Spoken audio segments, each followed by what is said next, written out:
Muito obrigada, Sr. Presidente, Sra. Comissária, caros colegas.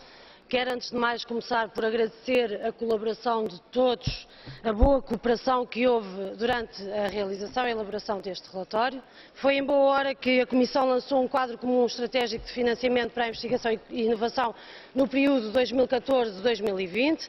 Já tivemos muitas oportunidades de falar sobre isto, com a Sra. Comissária também, e, no meu entender, é uma oportunidade de ouro para podermos reforçar aquilo que são as mais-valias e a força da investigação e da inovação no contexto europeu.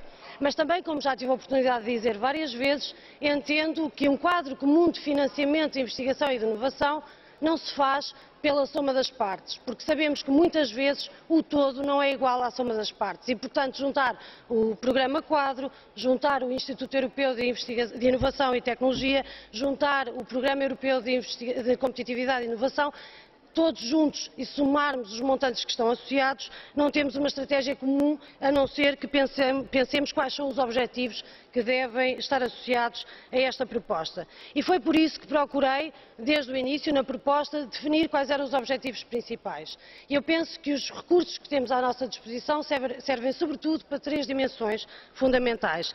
Em primeiro lugar, o reforço das capacidades. Os investigadores e as investigadoras da Europa são o recurso mais valioso que temos para a investigação. O reforço dessas capacidades, juntamente com as infraestruturas, é um dos níveis de investimento que devemos abraçar como prioritário.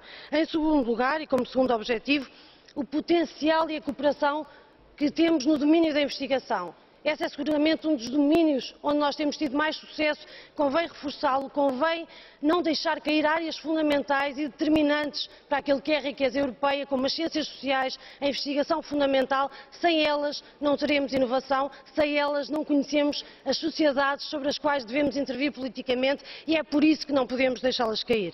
E, em terceiro lugar, a inovação e o mercado orientados para o bem comum. Penso que só definindo quais são os objetivos é que conseguimos ter verdadeiramente um quadro comum que sirva a todos e que possa fazer da investigação e da inovação domínios centrais e determinantes, numa altura tão determinante também como esta que vivemos atualmente, da crise económica e social, da crise financeira, em que estamos num caminho de uma Europa cada vez mais divergente. Foi por isso que apostei em manter separados os fundos estruturais dos fundos europeus, porque é preciso fazermos o caminho para a coesão, é por isso que é importante garantir que há condições decentes de trabalho para os investigadores e investigadoras da Europa, que se implementem as medidas de simplificação na investigação.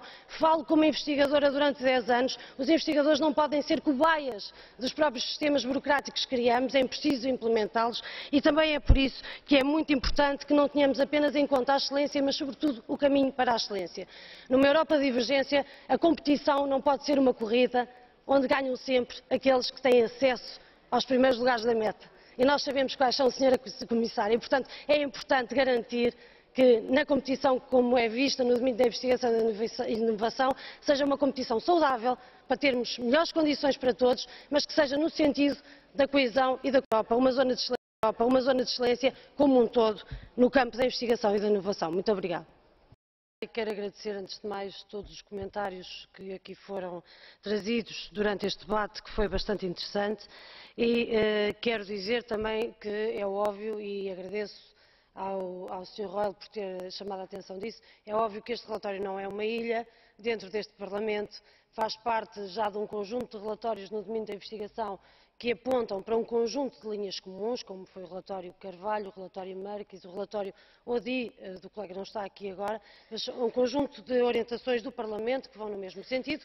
Este acrescenta algumas dimensões que penso que devem ser tidas em consideração, dado o debate que aqui tivemos, mas há um conjunto de orientações, como referi, do Parlamento, que vão no mesmo sentido. Por isso, gostaria mesmo muito que a Comissão levasse em linha de conta aquilo que são as recomendações desta Casa, da Casa da Democracia. É óbvio que a investigação, a inovação e o desenvolvimento não são um domínio de sumenos importância, estamos a falar apenas da terceira camada maior do orçamento europeu, para além da agricultura e da coesão. É óbvio que é um domínio fundamental para o crescimento económico, para a criação de emprego e aqui reforço mais uma vez, emprego de qualidade. Nós temos que acabar com essa ferida que é a precariedade dos investigadores e das investigadoras em muitos sítios na Europa e, sobretudo, dos jovens investigadores. Também foi uma questão que aqui foi reforçada.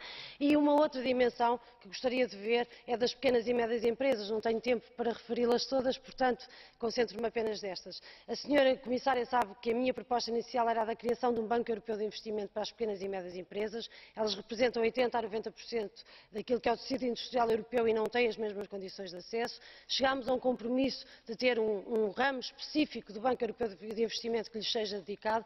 Eu espero sinceramente que os investimentos e os financiamentos públicos, que é disso que estamos a falar, e quando pensamos em financiamentos públicos devemos pensar para que é que eles servem. Eles servem para as unidades de investigação, para os centros de investigação, para as universidades, para outros parceiros, para as grandes empresas têm servido, mas não têm servido assim tanto para as pequenas e médias empresas. E é esse um dos erros que devemos colmatar e reforçar neste próximo quadro de financiamento, que é absolutamente fundamental, o reforço do orçamento deste domínio. Muito obrigada.